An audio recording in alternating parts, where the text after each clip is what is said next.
Ryobi now makes floor-to-ceiling cleaning easier than ever with cordless cleaning tools powered by 18-volt ONE+ batteries. Whether it's a quick tidy-up or deep cleaning, our powerful and versatile tools make cleaning a breeze. Spend less time cleaning and more time enjoying your pristine home. And because one battery powers over 300 products, you have the power to do more. Visit ryobitools.com to learn more. Sold exclusively at the Home Depot. The numbers told the story, they always do. It's one of those idiots who believe in analytics. This is a numbers game with Gill Alexander on VSiN. Good Monday morning to you. It is a numbers game at VSiN, the sports betting network, VSiN.com, Game Plus, iHeartRadio, YouTube TV. However you're taking us in this morning, we appreciate it. Live from Bar Canada at the D. It's Gill Alexander and Kelley Bydlon. In case you didn't believe us, we're at Bar Canada at the D. How about some Village People YMCA to start out the morning? Yeah, get your Monday started right. I put in the text to the COO to see if he can turn that down. This is going to be fun. All right. While you listen to the jams, we got a show today with Jake Hahn talking NHL playoffs with us. We'll talk baseball with Mark Borchard, update our Guardians bet, of course, when we talk to Mark. Mike Somich will join us later in the show to talk all things NBA. I want to start out the show, though, Kelley, if I could. It's just great. Usually I power through, but this is something special this morning. First of all, I just want to thank Mrs. Scheffler for holding it in for one more week. Yeah. In case you missed it this morning, they wrapped up the RBC Heritage. They had a few holes to get to. Kelley's doing the whole YMCA dance. So Scotty Scheffler wins the RBC Heritage. And I just want to say, once again, Kelley, this is Friday night.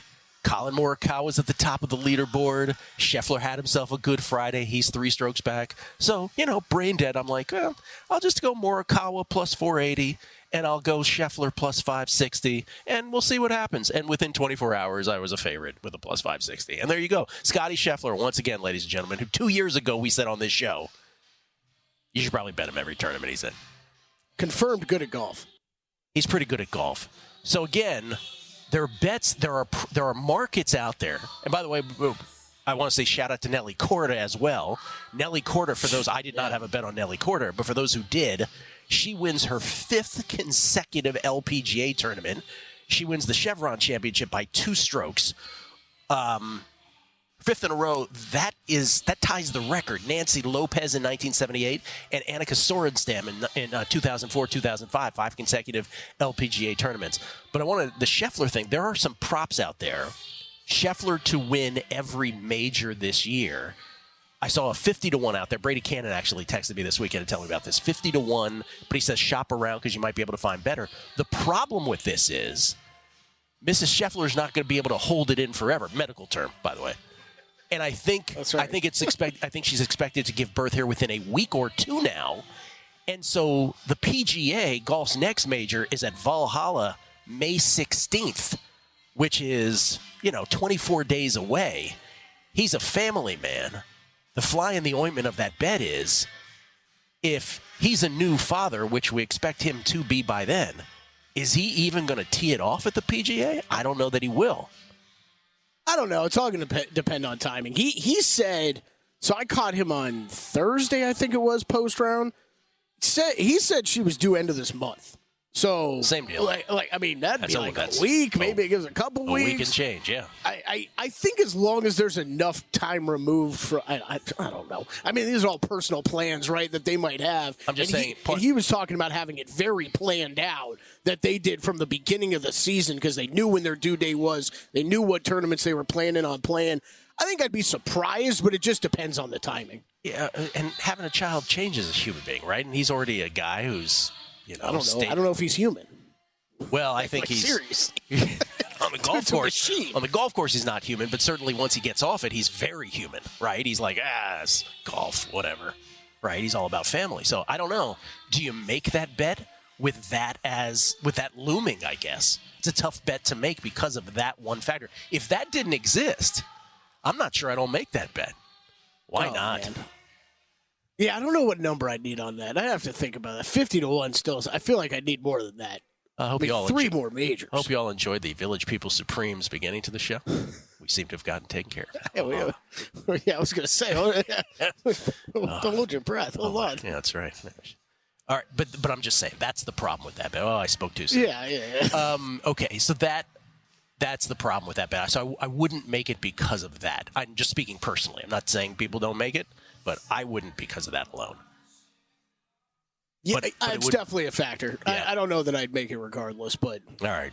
Just wanted to I mean, right out. Now, I know what I can't say. It's a dumb bet. The guy's amazing right now. I'm just saying, getting back to the theme of what I have said many times, sometimes sports betting doesn't have to be that hard. And remembering the whole handicap was remembering to bet Scotty Scheffler if he was involved in this tournament at some point. And thankfully, Friday night, I'm like, oh, plus 560? Sure, why not? Yeah, why not, man? That was... I mean, impressive tournament. A lot of these guys going really low and big names right at the top of the leaderboard, and just another event where Scotty Scheffler's just a little bit better than everybody else. NBA and NHL postseasons began. The playoffs began this weekend. In case you missed it, a combined 14-0 for home teams straight up. First 8-0 start in the NBA since 2013. First 6-0 start in the NHL since 1970. Can we flash up? Did we put that graphic together that I have about ATS? Did we do that? Or I can read it off my phone.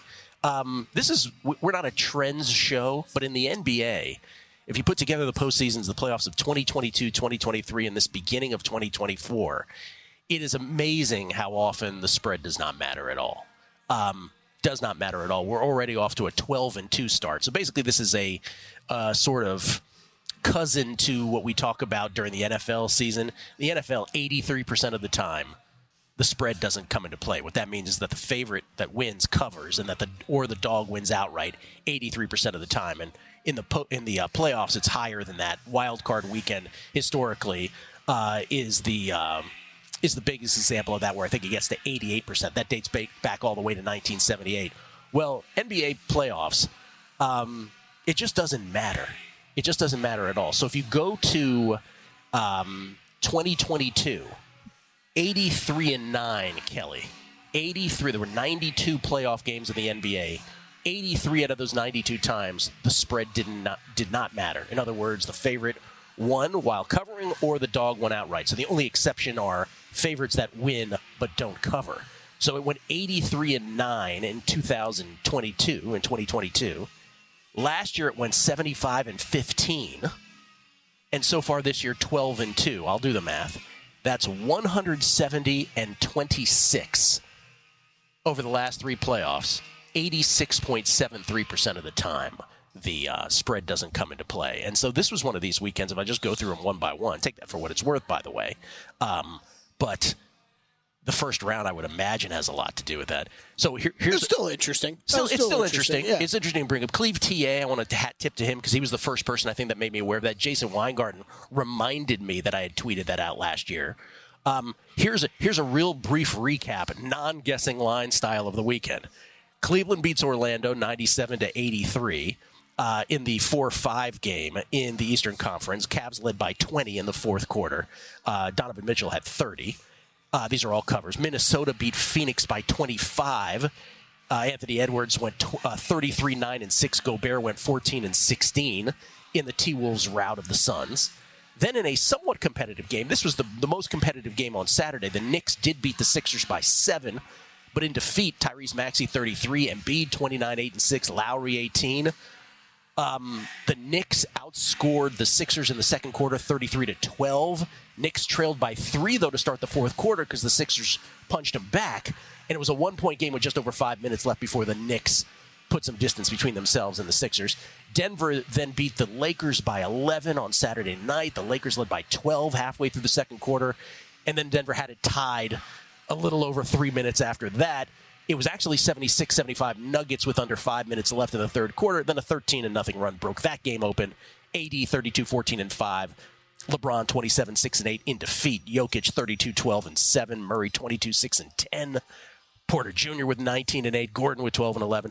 And then yesterday the routes continued. Boston by 20 in a game that really wasn't that close. Beat the Heat by 20, 114-94. The Celtics led by 15 at the half, by 32 after 3. There was a point there where Miami almost covered. Looked like they were going to cover the spread late. Yep.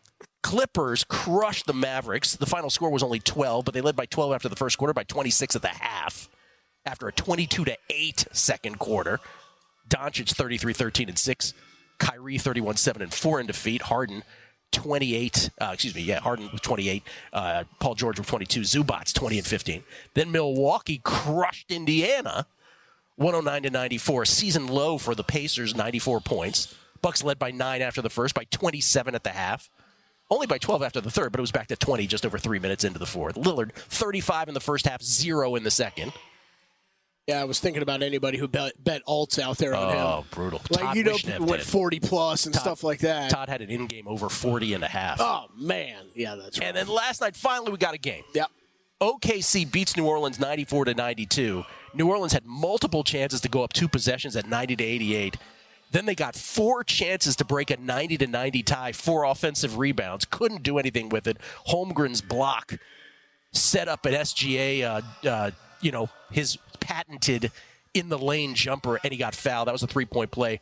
It ended up with C.J. McCollum missing a 3 with 1 second left, and the Thunder holds on. They escape with a victory in that game. That was really the only competitive game down the stretch, with apologies to the Knicks and the Sixers. By the way, Fast Break Breakfast puts this out. These are the Pelicans' possessions from 3:34 left to 32 seconds left. Turnover, missed shot that was blocked, turnover, 4 missed shots on 1 possession. It was Last really one gross. blocked. Like, it was a fun ending because that game was close, but oh my God, was it ugly basketball by both of those teams.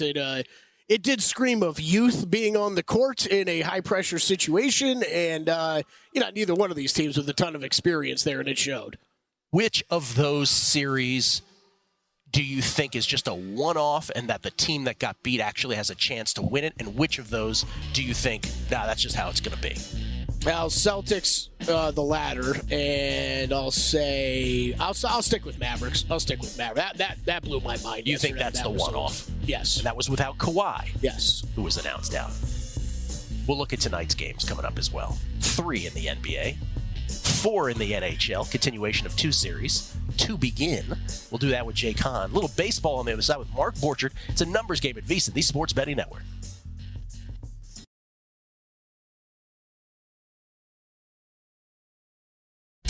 A numbers game on VSiN, the Sports Betting Network. Start your morning with a daily dose of winning strategies, insider tips, and the latest buzz with the free VSiN daily newsletter. In today's newsletter, now we got a lot of stuff for the NBA. Get all pumped for that and much, much more NFL draft style. Style, NFL draft style. Expert picks and analysis, betting strategies, latest odds and trends. Thanks to VSiN's top read, latest podcast.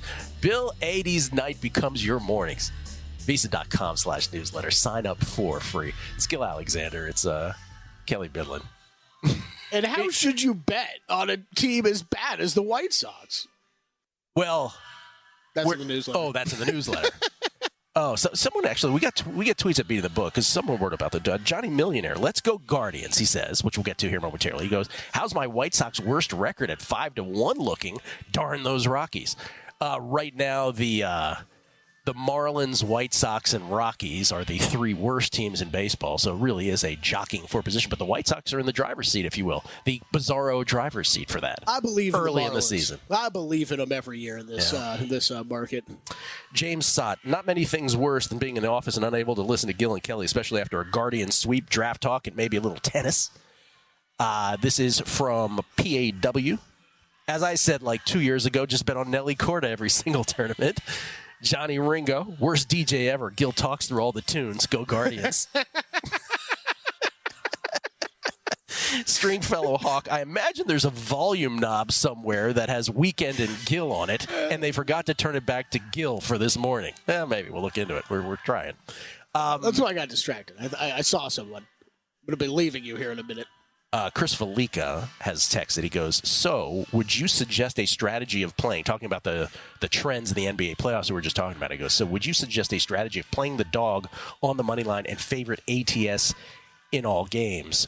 Certainly the first part of that. I think if you have a lean on the dog ATS, you definitely should be sprinkling on the money line. Let's put it that way. I'll allow for that. I agree. I think just my personal betting, it does start at least start of the playoffs kind of turns back to start of the season, right, where you are you're playing more money lines with taking numbers with dogs. I think that makes sense. JVT had a good tweet this weekend too about going back over what home court's really been worth the past few years in the playoffs. Thought it was interesting. He attacked it from a net rating standpoint, but it was really kind of showing it's closer to 4, maybe even over 4 of what you're factoring in for home court right now. Biggest thing that we were noticing in the group chat about the NBA, it's a quick reminder of how the playoffs are officiated differently than the regular season. Oh, absolutely. They will let you get away with a mugging. Yep. So I think instincts to bet in-game overs ought to be tampered. My problem with it, from what we've seen from the play-in games till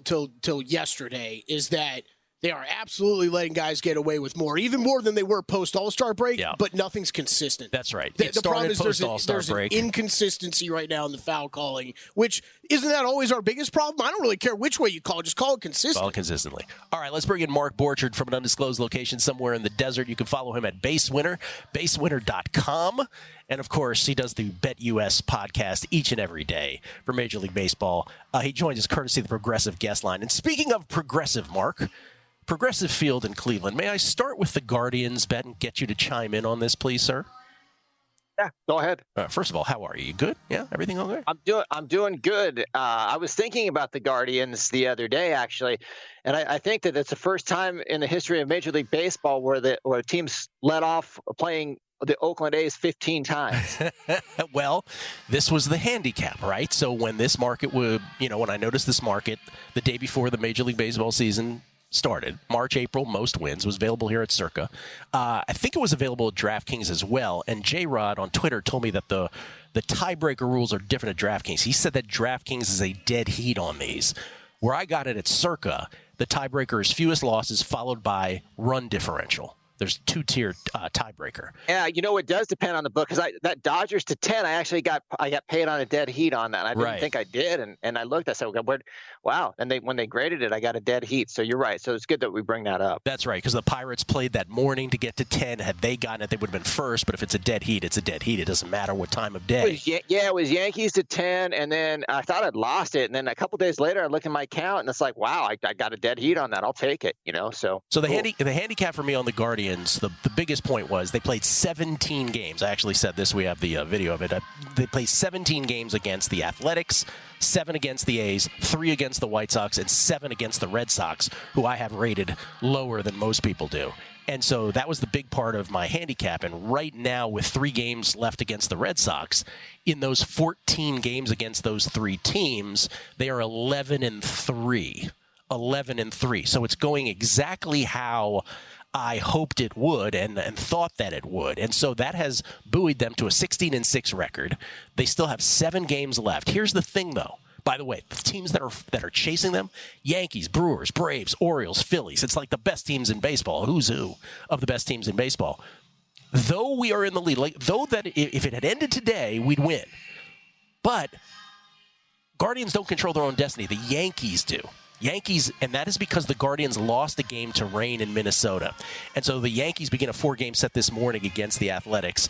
And it's just a fun market. I hope we're going to get there, but it's a long way from being over. If they go 0-3 against the Red Sox, it's over. If they go 1-2 against the Red Sox, it's probably over. But if you go 2-1 and 3-0, and then we are on the doorstep. And so I just want to point out, have you ever made a bet in this kind of market? I will say this again. Even for those who didn't have the conviction that I did, it's such a great market to just have something in, to immerse yourself in the Major League Baseball season. Oh, it's a really cool market. The race to 10 is the first time I did the race to 10 this year, and it was super fun. I think that's, it just goes to show you kind of like how the sports betting markets evolved. And so you have these really cool markets. And one of the things that I'm excited about is I wish I would have known what I was talking about. I could have modeled it for you. But of course, my model doesn't like the Guardians. But you can model this actually, and they're fun markets, Gill. I really love them. Well, I modeled it in my head, Mark. Schedule. And, no. You put a lot of work into it. I was like, wow, he really took a lot of steps here. But one of the things I think that's important to note is the Guardians haven't really gotten lucky. If you look at the implied percentage, based on weighted runs created plus, expect minus, defensive runs saved. They're number one in baseball. Let's goes Guardians, Orioles, Brave. So in fact, they've gotten unlucky because Shane Bieber only got to start 2 games, and then he had to have Tommy John surgery. They lost the game in Minnesota, and the way the Yankees have pulled out some of these games late, I mean, my goodness. So everything has kind of gone against us, and then here we are, still in it. So let's see what happens. Guardians are off today. They resume with a 3-game set in Cleveland against the Red Sox tomorrow. What did you play today, sir? I think I'm going to play a parlay, and I think that this Detroit-Tampa Bay game is a really good spot for Skubal and the Tigers in the first 5. I've got Skubal number 1 on my base winner ratings. Over the last 150 plate appearances, he is best in baseball, 35.7% strikeout percentage adjusted for park factors, that sort of thing. And then you have the Tampa Bay Rays, and I practiced this before the show, Brandon Lau and Josh Lowe. You pronounce them differently, Gill, but they both are very important, cogs in the wheel, if you were, of the Rays offense, and they're both out. So the Rays are a little bit banged up. I am high on the Rays, but not in this spot, especially in the first 5. So I put that first leg of the base winner parlay. You got to have a base winner parlay when you go on Gill's show, and I do. And the second game is going to be the Blue Jays with Kikuchi, and it's a peculiar number. I've got Kikuchi 6th out of 157 pitchers, and I thought, gosh, I hope that's not a math mistake. But wow. if you look at his strikeout percentage, Gill, 31.3%. It's in the 95th percentile. His walk rate's about league average, and the ground ball percentage a little bit above league average from a good side. So I like that. I like the Blue Jays. I think this Royals team, while they have performed very well, I look for that to regress. And then you couple that with Singer's stuff plus 2 percentile. I think that's a good opportunity. You put them in a parlay, Gill, it pays plus 260. And then the other game that I like today, when you mentioned, guys, the White Sox, and I was on the White Sox worst record in baseball. That's looking pretty sweet right now. But if you look at their implied, now this is interesting. You look at their implied win percentage. It's 4.5 wins. They have 3, but the next team is the Marlins with 7.2 wins. So what they've produced, not only is it bad in the standard standings, but it's bad in the implied standings as well. Weighted runs created plus 63, xFIP minus 117. And, you got this Jonathan Cannon, which is a really good name for a pitcher. I don't know if he's ready to go quite yet. 11% worse than average from a pitching standpoint. I've got the White Sox bullpen 30th in baseball, the offense 30th in baseball. One interesting stat about the Twins, Gill, their bullpen is best in baseball from K minus BB percentage. And that's scary because Duran is still injured. So I think this Twins going to regress to the good, long term, and I like him today, Gil. Mark, always appreciate it. Thank you so much. My pleasure, Gil. Thanks a lot. Mark Borchard at BaseWinner, BaseWinner.com, and of course the BetUS podcast that he does, courtesy of the Progressive Guest Line. Kelley has taken care of the music, y'all. It's quiet at the D, Bar Canada. We'll come back. NBA Awards finalists and one glaring omission. Coming up, Numbers Game, VSiN, the Sports Betting Network. A numbers game on VSiN, the Sports Betting Network. For a limited time, we're offering 2 weeks of our exclusive betting splits for free. Just sign up at VSiN.com/splits. The VSiN betting splits page is updated with DraftKings odds every 5 minutes, so you can see changes. You can see changes rather in all the action. Find out where the public is betting based on the number of tickets and where the money does not match the public opinion. You can check them out, not just today's action, but future events as well. Take advantage of this limited time offer. Visit VSiN.com/splits now to claim your free 2-week access to VSiN's betting splits. Don't strike out on potential winnings. Visit VSiN.com/splits and start making smarter baseball bets today. It's Gill Alexander's Kelley Bydlon live from Bar Canada at the D. Brought to you by DraftKings. We get tweets. Chris Heath, I'm an A's fan. It's rough. But the next 4 days, I'm really an A's fan. Chris Heath on the Guardians bet with us. And then Chili Gambler said, loving the Motown Monday vibe on ANG, but not too sure about the Elvis that was thrown in there. Well, Kelley took care of it. Thank you, Kelley Bydlon. Yeah. What'd you do? You just throw around your muscle? What'd you do? I don't know. Okay. Just ran downstairs, like waving my arms around, basically. Yeah. If you look crazy enough, someone will help you. Someone will pay attention to you. It's a staple. Yeah, exactly. So, by the way, I just want to say this about Chris Heath, and I don't want to, because I know there's tons of people on the Guardians bet with us, and I know they're like hoping to go through a whole thing on it. So I don't want to go too crazy, right? Because there's still 7 games left. But trust me when I say this, it is a daily obsession, and today is root against day since the Guardians don't play. The beauty of it, remember now that we got the 3 against the Red Sox, and then it becomes what was always the tough 4 games at the end. 3 at Atlanta, 1 at Houston. But the nice part about the Yankees side of it, from our perspective, is after the Yankees play the A's 4 times, they're going to have to go at Milwaukee and at Baltimore. So it's not all bad in terms of what remains on the schedule. This is going to be fantastic. And right now, again, the Guardians at plus 52, the biggest run differential. That's not bad. And matching the lowest number of losses in terms of the tiebreakers. Those are the tiebreakers, fewest losses again, and the largest run differential. So looking good there. By the way, the Yankees are the team that controls their destiny once again. The other team, along with the Guardians, is the Brewers. Could theoretically, and this is bizarro if everybody won out, the Brewers would get in a tie with the Guardians, but they would not win the tiebreaker because of run differential, most likely. So it's really the Yankees are still the team that controls their own destiny, and until we control our own destiny, I'll just leave it at that. It's still a little odd to me that it's not a dead heat. It's a dead heat at DraftKings, apparently, I'm told. Okay. Yeah, Not here at Circa, though. Yeah, I guess that's a little odd to me, but, you're obviously not complaining right now. Nope. Just borrowing them for a month, Adam Burke. Again, Giants wondering where it's going. Again, they made the logo after you, bro. Yeah. Gill's Guardians, a G on either side. NBA games tonight, Kelley Bydlon. We got 3. We got game 2 of the Magic and the Cavs. Cavs are favored by 5.5. Once again. Then we got game 2 between the Sixers and the Knicks. I am not seeing a line posted currently. Well, that would be because of one, I just tried to get another bet in, but couldn't at 5. It's now 5.5, 6. Apparently, Tyrese Maxey is a little under the weather. Oh, my if you will. God. Are you kidding? He missed shoot-around this morning with an illness, is being listed as questionable for the game tonight, as well as Joel Embiid. I guess, that's the major storyline here, obviously. I guess I would expect him to play. I would expect both of them out there. I'm not really betting it like either one of them is going to miss the game. Be shocking. Maxey would have to be on his deathbed to miss this game tonight, I would think. That was a fascinating game on Saturday, Gill. It was NBA-wise about a break-even weekend for me. I had a big bet on the Knicks. We talked about that on Friday. A big bet on Knicks. Sunday was not good for me, but big bet on the Knicks, and I got back in live after Embiid went down. The first quarter and a half, I'm sitting there and going, this is not the same Joel Embiid I just saw 3 days ago on the play-in game where it looked like the guy could barely move, was winded. He looked incredible until he went down again going for that putback, and then the second half looked like a guy who couldn't really do much out there again. So, I bet the Knicks again in game 2. I laid 5 on the opener, I believe is what it was. It's out to 5.5, 6 now. 4.5 and 5 I laid yesterday. How about when Embiid got hurt late in the first half and they went to the halftime and Stephen A. was, let me be very clear. The Sixers cannot count on Joel Embiid the rest of this playoffs.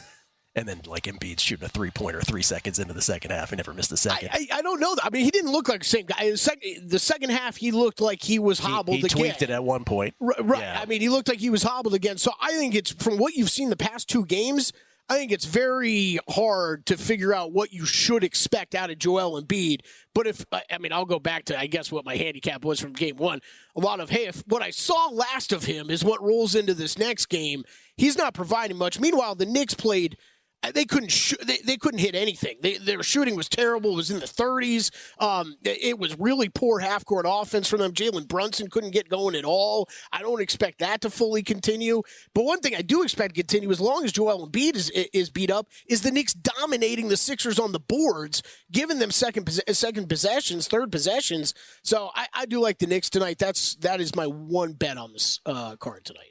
Yeah, and we'll have Mike Samich on later. And again, we have that, I set that Celtics total number of losses in the Eastern Conference playoffs at 5.5. But then since we had that discussion, first Giannis goes down the next day. Then Jimmy Butler goes down, Embiid re-aggravates. So it's like, and now you're telling me Tyrese Maxey might not play tonight. It's like the whole thing is one big. It's crazy. Yeah, the third game tonight is the Nuggets again, 7-point favorites over the Lakers. And that to me, of all, when I asked you the question at the end of last segment where I'm like, okay, which of those results, which of these myriad of ridiculous blowout results in the NBA this weekend, which of those is what we can expect moving forward? It's going to be the norm, or which was the one-off? And you said the Mavericks. You're still sticking with the Mavericks as the one-off result.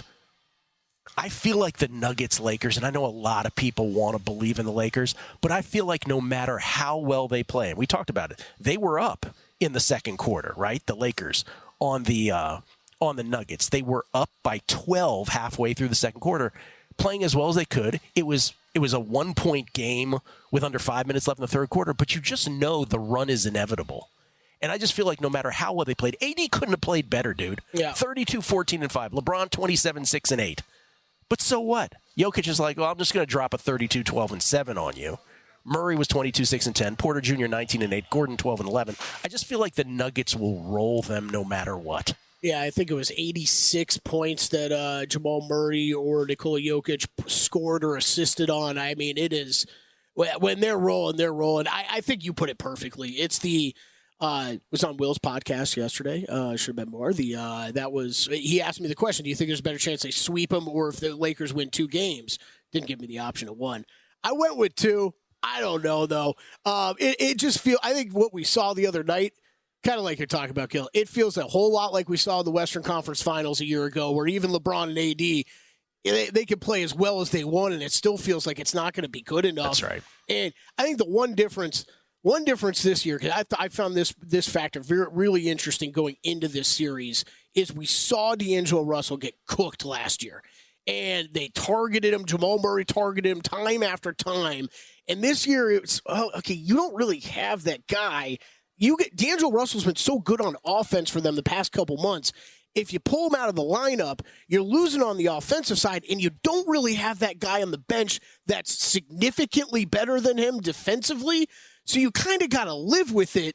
And I think they're going to keep doing that. But it's like the only way the Lakers have to only way they're going to steal a couple games is their offense has to be near perfect. And they were a top 5 offense from the All-Star break. They have to be near perfect and outscore the Nuggets. That is the only way they're winning games. NBA Awards finalists were announced. For those of you who have Jalen Williams Most Improved Player tickets, guess what?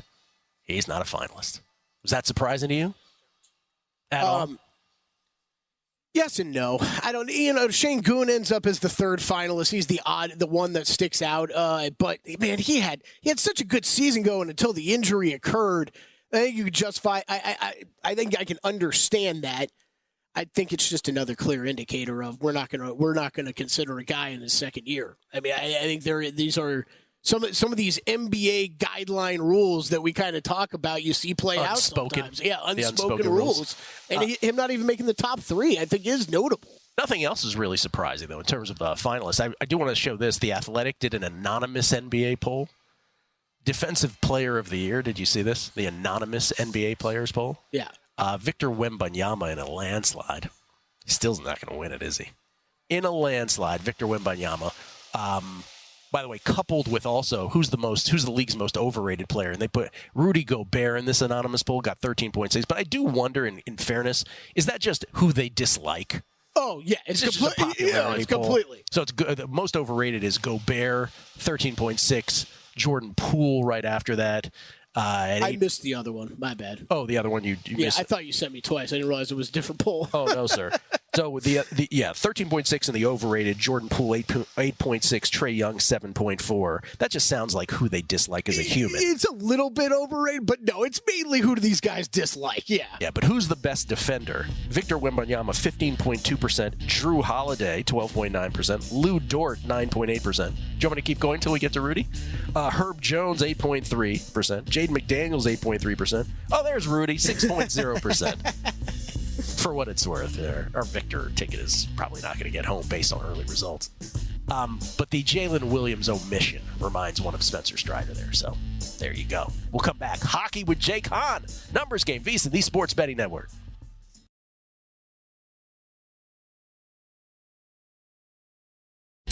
A numbers game on VSiN, the sports betting network. Hey, don't miss out on any of the NBA playoff action at DraftKings Sportsbook, an official sports betting partner of the NBA. From the play-in tournament through the finals, DraftKings Sportsbook has you covered with same-game parlays, live betting, odds boosts, and so much more. Download the DraftKings Sportsbook app and use code VSiN. New customers bet $5 and get $200 in bonus bets instantly. That's $5 bet, $200 got in bonus bets instantly. That's code VSiN. Only at DraftKings. The crown is yours. That's VSIN. It's Gill Alexander. It's Kelley Bydlon, live from Bar Canada at the D. After the show today, I am doing an NFL draft podcast. Kelley, beating the book. NFL draft podcast. That should be good. Vegas refund Luke Swain and Drew Dinsick. Ooh, nice. There we go. And we have sort of caucused before the podcast because obviously you don't want to just talk about bets we've already made that aren't available anymore at current prices. Mm-hmm. So we have definitely tailored it to stuff that is here and now, available today. That's a good call. Yeah. We should caucus more often. We should do that before the show more often. Caucus. Nothing like a good solid caucus. Yeah. They love it in Iowa. They do. I'll tell you that much. They really do. Tennis, by the way, at VSiN.com/bets. Every bet made by every host and every guest on this network, no matter the sport, is at VSiN.com/bets for Survivor. 4 clay tennis winners in a row have brought us back to our season highs in tennis. But they're in Madrid this week and next week, and it's qualies today, so no tennis plays today. Still in the qualifiers. Okay. Jake Hahn, our hockey guest, ladies and gentlemen, is a noted hockey bettor, but also bets some golf and tennis. He joins us now courtesy of the Progressive Guest Line, co-host of The Point, the Fantasy Hockey Show on SiriusXM NHL. You can follow him at jhahn4. That's the number 4. What's happening, Jake? Not too much, guys. Like you said, clay court tennis season is in full swing now as we get ready for Roland Garros. Doing well there. Not so much on the golf course, as we talked a little bit before I jumped on here. Scotty Scheffler, unless you're betting him or people are betting him like you are, Gill, congrats on the hit there. You're getting basically cleaned out in golf. So I am happy that NBA playoffs, NHL playoffs are here right now because it's always a great time of the year, and especially the first round. There's a lot of options to get into. Okay, so the NHL playoffs began this weekend. 6 of the 8 series have begun, and it was not unlike the NBA. Bruins were a favorite against the Maple Leafs in the 3-6. They won 5-1. Canes were a -250 favorite against the Islanders in the 5-4 in the East. They won 3-1. That was on Saturday. Then yesterday, Canucks took down the Predators 4-2. They were a -145 favorite in the 2-7 in the West.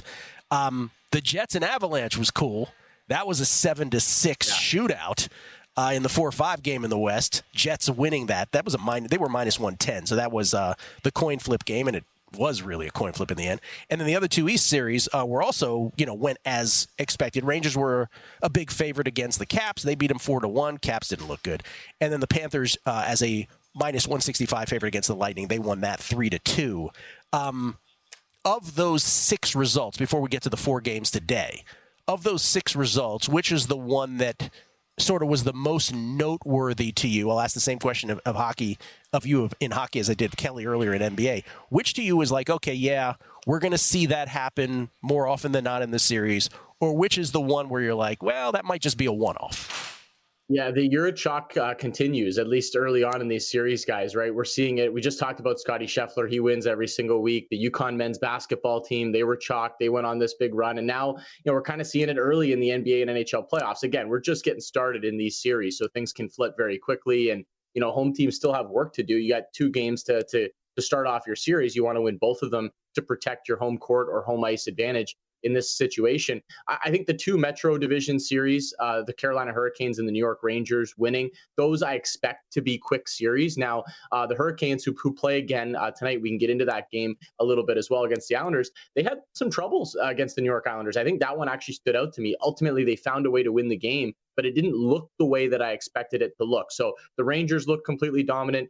Gill, you mentioned that Avs-Jets game, which was just incredible from an entertainment standpoint, by far the best game of the weekend because it was kind of dull up to that point, not a lot of excitement. So that game injected a lot of life into the playoffs. And I'll say out of all the favorites that won, I think the most important was the Vancouver Canucks. A lot of people doubting this team, including myself, going into the playoffs. They get down in that game. It looks like Nashville's the better team for the most part, and they find a way to grind it out in the third period. So I thought an impressive win for the Canucks to maybe silence some of the critics, at least for the time being.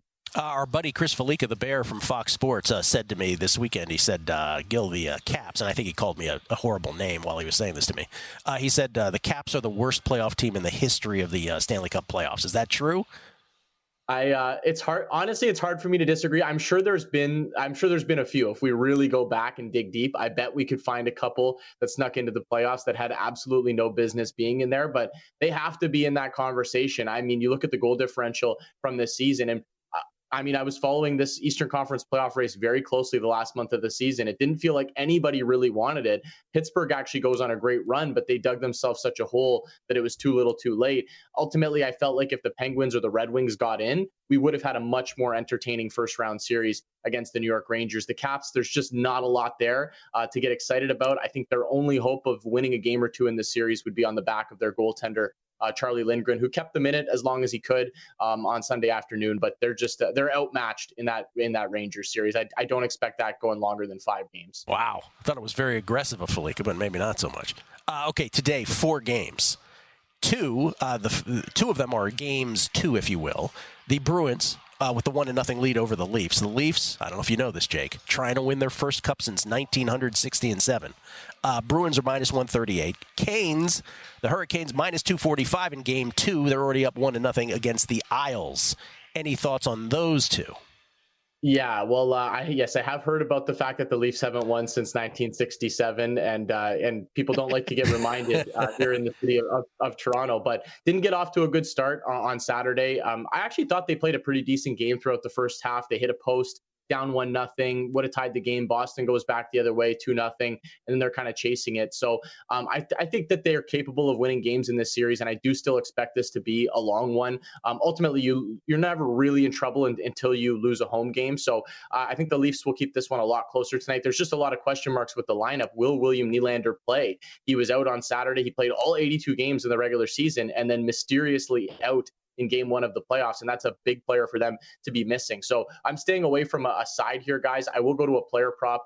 John Tavares, I was on this on Saturday night. It cashed easily over 3.5 shots in this game. Look for him to just be around the net, trying to bang pucks in. He loves some of those empty calorie shots. He's not afraid to just shoot it at a goalie's chest. So over 3.5 shots for John Tavares at plus money there. And in the Islanders-Hurricanes game, I mentioned it. I was kind of shocked at how well the Islanders played in Carolina.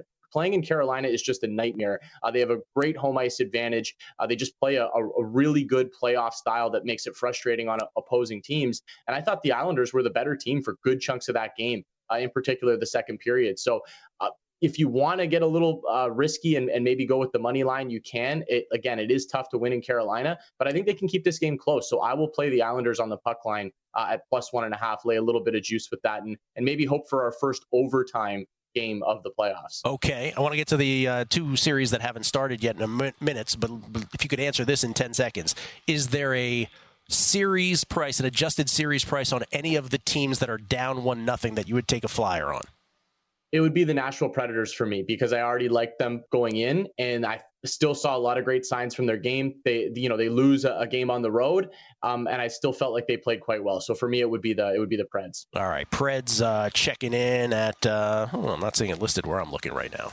We'll get a price for you on that. Okay, 2 series that have not started that are the nightcaps tonight. First of all, for those around here, obviously they're keyed in on the Vegas Golden Knights. The Stars are minus 140 tonight in game 1 of that series. I like the Dallas Stars. It's a little chalky for me, but I'm comfortable laying the juice here. I suppose you could look to the puck line and try to get them to win by 2 to get a little bit of plus money. But I just like Dallas in this series in general. I think they're going to be too much for Vegas. I have full respect for the Vegas Golden Knights. They won the Cup last year. There's a lot of question marks with this roster going into the postseason. They're trying to acclimate new players to the lineup that they traded for at the deadline that are coming off injury. Mark Stone, we don't know what his level is going to be at coming off of an injury as well. So there's just a lot of question marks with this roster. And I just think Dallas is built for this season, this playoff run. So I like the Stars game 1. I like the Stars in the series here as well. And then the Oilers minus 168 game 1 over the Kings. Give me the Oilers here, but I don't love the price around minus 180. Maybe you can find minus 175 out there a little bit. I actually like the over in this game if I have to pick something, because I do think the Oilers can open it up and score on LA, especially if the Kings get into any sort of penalty trouble. And I really don't trust the Kings goaltending. And that's never a good thing going into a series against the Oilers and the firepower that they have up front. So I think they're going to try to set the tone in this game one with the offense. And I do think the Kings can score on Edmonton as well. Edmonton's no defensive juggernaut or has great goaltending either. So I think the Kings can keep up to an extent. So give me the over in the late game. All right, so over Oilers Kings, Stars game one, Stars series, the prop earlier. And what was the Preds series price? Did you get that? Nope, don't have it in front. Oh, I thought you were leaving. I'll have it for you on the way back. Okay, there you go. Jake, thank you for the bevy of picks. We appreciate it. Good luck this week, guys. You too. Jake Hahn, everybody, from SiriusXM NHL. Always great checking in with him. Little NFL draft on the other side. Unplug your cleaning routine with the Ryobi 18-volt 1 Plus cordless cleaning lineup. Our powerful and versatile tools make cleaning a breeze. One battery powers over 300 products, giving you the power to do more. Visit ryobitools.com to learn more, exclusively at the Home Depot.